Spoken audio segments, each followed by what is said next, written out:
Hi everyone. Thank you so much for joining today's webinar session on lifting the lid on sales rules. You are all very welcome. For those of you I haven't had the pleasure of meeting yet, my name is Katie. I am one of the onboarding and success managers here at Repricer. But today's session will be led by Colin, who is our product owner here at Repricer, and he has really spearheaded all the improvements and development that you're going to see shortly. Before I pass you to Colin, just a bit of information on the webinar. It's going to last for approximately 20 to 25 minutes, and it'll be followed by a live Q&A. So if you have any questions throughout the session, just pop them into the chat, and myself and Colin will answer at the end of the webinar. So excited for you all to see the very exciting features that is added to our existing velocity rules. So I'll pass you over to Colin now. Thank you very much, Katie. It is a pleasure to be here, and it's I've got to say I'm just very excited to show you what we've got coming down the line with sales rules. So thank you all for coming. So what are we going to be looking at today? We're going to start by looking at where Repricer is today regarding velocity rules. We're going to then have a look at why we've decided that we need to change things. And then we're also going to look at the current limitation and pain points with velocity rules that have been highlighted by you guys, the users of these features. We're then going to go in and talk about sales rules. We're going to talk a little bit about what's staying and what's going with the transition. And then we're going to talk about one of the big new features, which is the velocity funnel.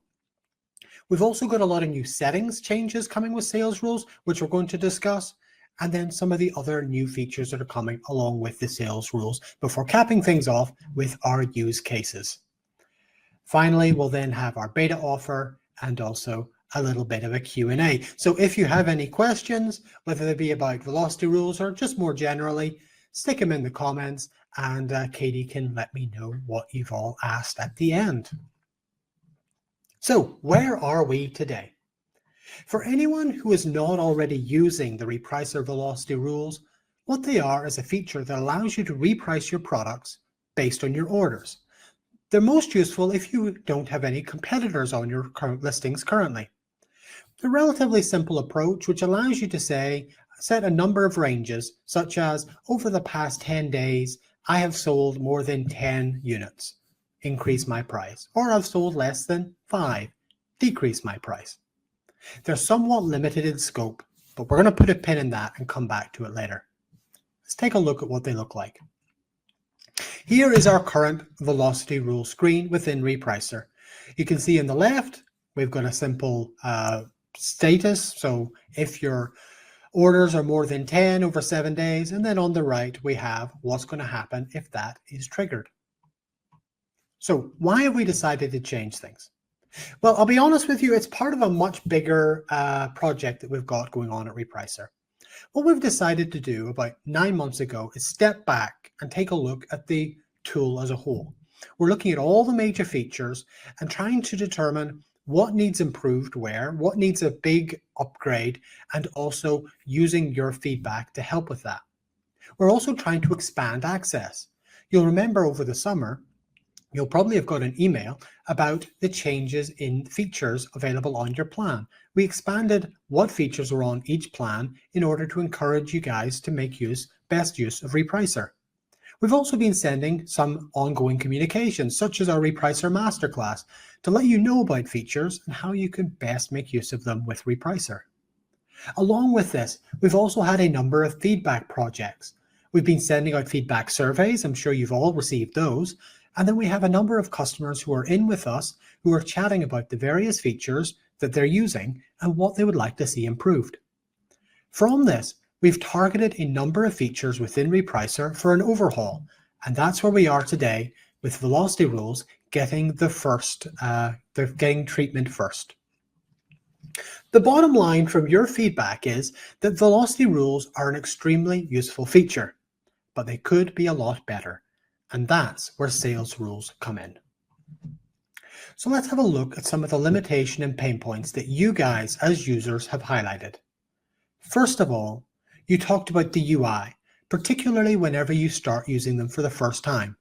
It's a little difficult to know what you're doing and follow what's going on. There's also limited help available on the screen. Beyond that, You also talked about the limited controls available to you within the velocity rule screen when it comes to when your velocity rule will run and what data it's going to work off. You also highlighted a few specific pain points. One is that you had to be the only seller in order to use a velocity rule. Another is that on the product screen, it's difficult to see if a velocity rule is applied, because if you've applied one as part of your Amazon repricing rule, it doesn't show up. Next, there was no quick way to identify if your products were only seller, or if you were the only seller on your products.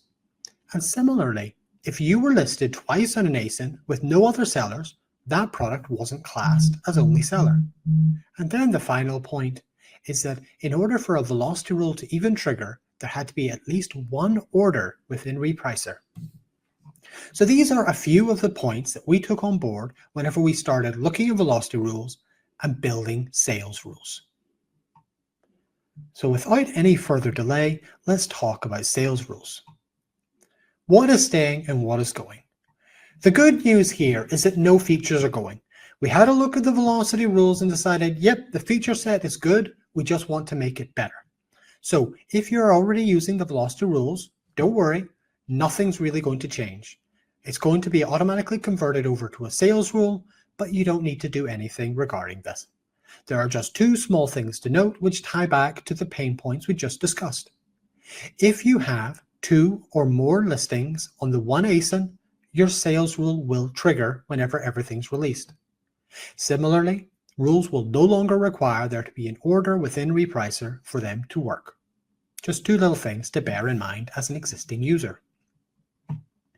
So without any further delay, let's take a look at the new sales rules. So here we are with our new sales rule UI. You'll notice right there at the top, you've now got two options, velocity and funnel. Velocity and volume. Volume is what is currently your existing velocity rule. What this does is it looks at the number of units that have been sold. So remember, volume is what your velocity rule will become whenever they're converted over. But we're going to talk a little bit about velocity, as we all know what volume is. So velocity, what is this new feature? This is a whole new way to reprice your sales and orders.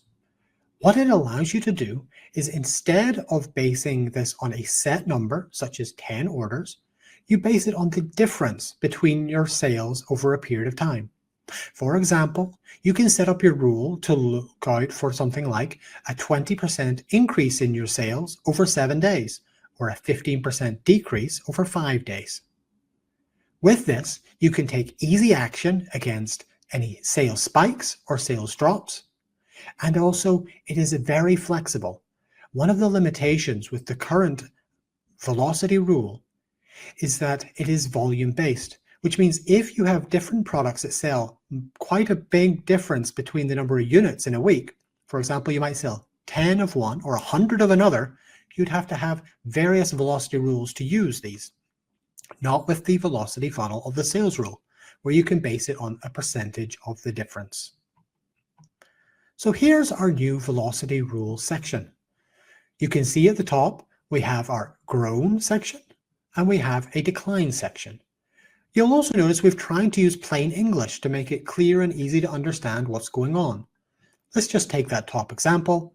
If my orders have grown over the past 7 days by more than 100%, increase my price by 15%. Nice and easy to follow. You can add additional ranges if you please, and we have a soft cap of 20 currently, but that is something that's going to be under review. Though to be perfectly honest, I did take a look at our current velocity rule users, and the user with the most ranges is currently 16. So I think we'll probably be okay with 20 for now. But the velocity funnel is only one small part of the sales rules. The settings is where a lot is going to be changing, and these will be useful to you even as an existing user of the velocity rules. First and foremost, we've expanded what dataset we're going to be looking at. Currently, your velocity rules are purely based on the number of orders. you can now set this up to look at the amount of money made. So instead of 10 orders, you could be looking at $200. Similar with the new velocity flow, you can look at the difference in the amount of money made instead of the number of orders. On top of this, you're now put in the driver's seat when it comes to how often the sales rule is going to run. Currently, the velocity rules are set to only run every 24 hours. This is one of the limitations you guys highlighted. But with the new sales rules, you're going to be able to run them as often as every 2 hours or as infrequently as every 72 hours and many points in between. You get to choose.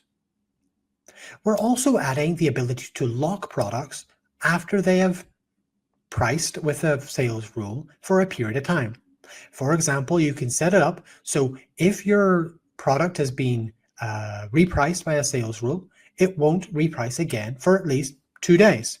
This is a great way to give you the opportunity for those changes to bed in before you trigger your rule again, and it'll be most useful whenever you're using very frequent changes.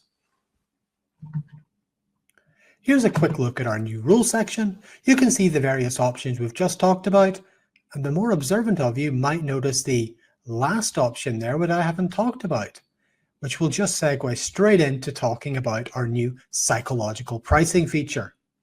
Now, we are all well aware of the power of the number 9, or really ending in 9 when it comes to a retail perspective. It is everywhere when it comes to buying and selling. And I think personally, Arizona Iced Tea are the company that has practically made it a part of their DNA. But we can now all make use of it, and we'll be able to use it in Repricer as well. What this will allow you to do is set your sales rule to put your price down to your desired psychological price point. This could be any price ending in 9. So 9 cent, 19 cent, 29 cent, all the way up to 99 cent. You get to choose which points you want. What will happen is whenever your sales rule triggers, it'll do the calculation based on your ranges, but then it will take you to the nearest psychological price point in the direction your price is already going. So if your price is declining, it will then move a little bit further down to your next psychological price point, while if it's increasing, it'll move up to the nearest psychological price point. Now, just to make sure everyone's on the same page, I have worked out a couple of examples just to show this in action. So if you've been to one of my webinars before, or you've seen any of the YouTube videos, you'll probably know I'm very fond of notebooks. So I have yet another notebook example for you here. What we've done is we've set a relatively simple sales rule up that will decrease my price by 7.5% if my sales drop, and if my sales grow, I'm going to increase my price by 10%. And then we use the psychological price points of 49 cent and 99 cent. Our first scenario. In this, our sales are growing, and our current price is at $49.99. At that point, we apply our 10% increase, which would bring our price to $54.98. That, of course, isn't a psychological price point, so it increases by 1 more penny to get to $54.99. Note that it has gone up rather than down. Then we have our second scenario where our sales are dropping, or not our sales are dropping, our sales are dropping. What am I saying? Our sales are dropping. Our current price is $49.99. And our calculated price would then be 7.5% lower, which would be $46.24. That is nowhere near a psychological price point, so it continues further down by 25 more cent to $45.99. Now, it could have gone to $46.99, but it is not doing that because we were reducing our price, so it reduced further. It wouldn't increase. And just finally, just to make sure we're definitely have got this point across, your price won't go to the closest psychological price point. It will go to the closest in the direction your price is already going. So, beyond that, what other changes are coming with sales rules? Well, we snuck out a few when you weren't paying attention a few weeks ago.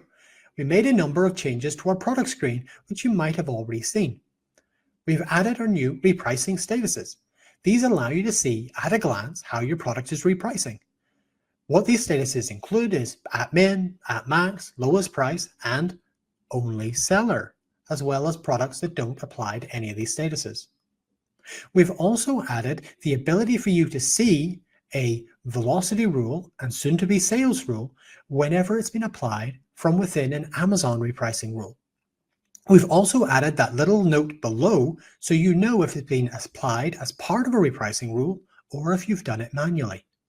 And finally, we've also added the ability to turn off a sales rule entirely via the same dropdown. All very useful features and features that have come from your feedback. So we've got a few more.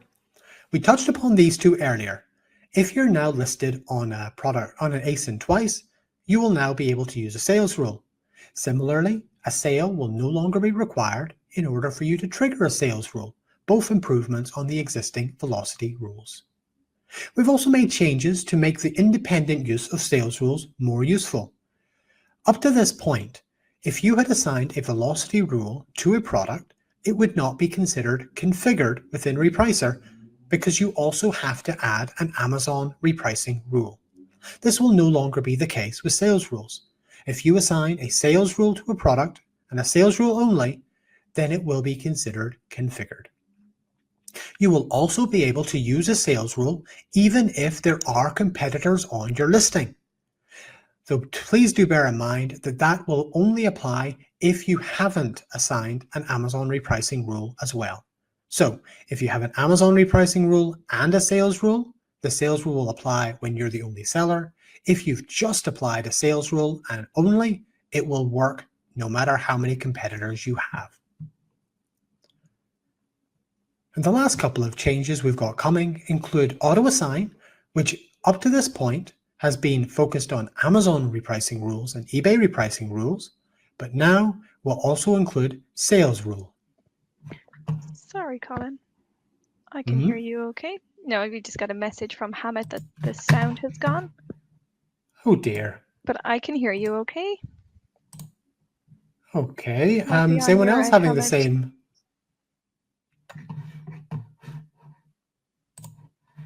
This might just be on your end, Hamid, actually. Yeah, Kerry can hear it fine. Okay. Thanks for confirming, guys. Sorry about that, Hamid. Well, we have a YouTube video. Well, of course, he can't hear me. But we'll have the YouTube video online anyway later. Okay, so the auto assign rule feature is also going to be changed. It's going to include the min, max, and rule. It's going to be updated to include the sales rules as well. And also we've greatly improved our help. The help is now going to also include be included in your velocity rule or your sales rule. Whenever you look at your sales rule, you're going to have a lot of new features there with these learn more buttons. If you click on it, it will give you this nice little box below, which will give you more information along with example 1, example 2, and video. Clicking through these will give you this sort of information, which will be very helpful for you. And we'll also expand these out into other rules later. So let's take a look at a couple of quick use cases. Use case 1 is Diamond Discs. They are a totally real company that we didn't make up. They're selling CDs and they want to take advantage of sudden spikes. With these spikes, being in the world of pop music, they know that if a pop singer does something silly, it's going to increase their sales. So they want to take advantage. Okay, sorry about this, guys. I think Colin is just running into an issue. Just one moment while I catch him. A few moments later. My goodness, what is going on today? You can't trust technology these days. I randomly lost power. It's okay. I was just discussing how to get on the beta list. I'm going to blame you for this, Hamid. You're talking about my sound, and then suddenly I lose power all of a sudden. Okay. I'll pick up. Actually, I'll start the use case again. So we have our totally legitimate Diamond Disc company. They're selling CDs, so they want to take advantage of their sales spikes. Being in pop music, they know whenever a pop star does something they shouldn't, their sales are certainly going to spike up. So they want to take advantage of it whenever that happens.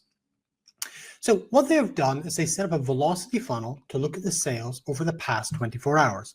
If they suddenly see an increase of 50% or more, they increase their price a good bit as well. When the sales die down, then gradually, they'll also reduce their price gradually to match. Let's have a look at what this looks like in reality. With our new velocity funnel, you can see they've set it up to look at the past 24 hours. Then they've set up a number of different points of increase and increase in their price to match. So a 500% increase and a 100% increase in their price. And similarly, you can see the decline in their price. If they see a decline in their sales over the past 7 days, they will then decline their price a little bit slower to match. Then we have another little use case here.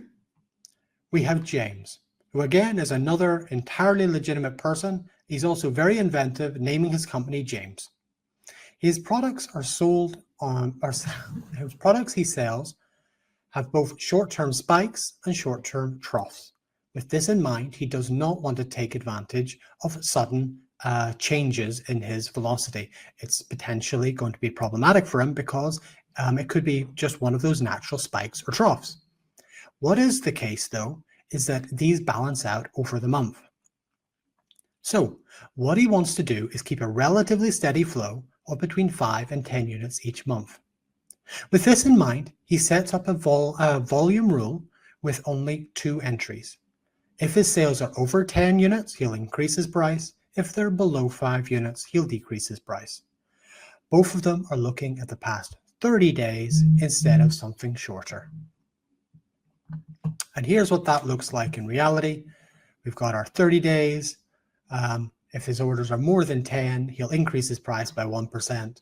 And similarly, if his orders are below 5, he'll decrease his price by 1%.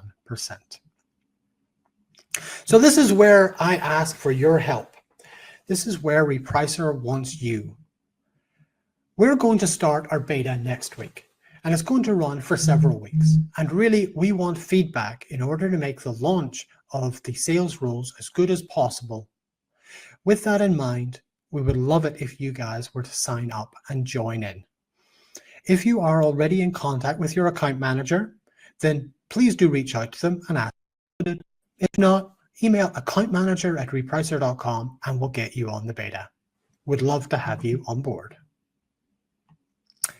Katie, do we have any questions? And hopefully my power doesn't go out in the meantime. We did have one question from Hannah, which was how to get early access. So I took note of your email, Hannah, and I will add you.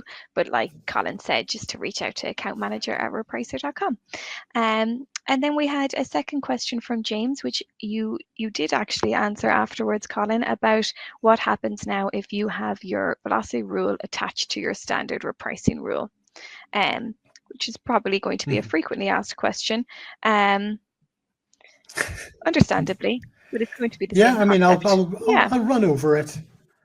Yeah, I'll run over it again just to clarify. Whenever we swap things over, it will make no change in the meantime. So we'll move your rule over automatically. It won't change. The field on the repricing rule screen will just change to say sales rule instead of velocity rule. Nothing else going to change there. Behavior wise, if you don't make any changes to your velocity rule, then there will be no changes when the sales rule goes live, unless you go in and make the changes yourself. So 2 tiny example differences in that if you are selling on that listing with multiple listings of your own, but no competitors, it will now trigger where it wasn't. And similarly, if you have had no orders on that product, then you can it will now trigger the sales rule, where with the velocity rule, it would have waited for at least 1 order to come in before it triggered. Brilliant. So mostly, nothing you need to do. Thanks, Colin. And then Jamie has asked, does he have access to the velocity rules on his plan? So the sales rules will be available on all plans, so you can access them under your repricing rules. You do have access to it currently, so I would suggest using it. Reach out to us if you need any help. And again, you can have early access on all of your plans too. That's all the questions we have at the moment, but does anybody want to pop in a question to the chat before we finish up? I guess I included all the answers in the presentation. Oh, Hamid has a very good question. Is minimum price always supersede the rules? So will we respect the minimum price? Yeah. Yes, 100%. The sales rules will follow the same min-max prices as you apply on your products. So you set your min-max as normal and it will be applied to your sales rules as well. That was a good question. Indeed. Okay, brilliant stuff. Well, excellent. Thank you so much, Colin. That was great. It's really, really exciting. I can't wait till it's released and we have clients using it. I think it's going to be a very powerful feature. So thank you all for joining us. And as Colin said, this will be available on our YouTube channel. So if you missed any part of it, please do take a look. And we hope to hear from you soon about the sales rules.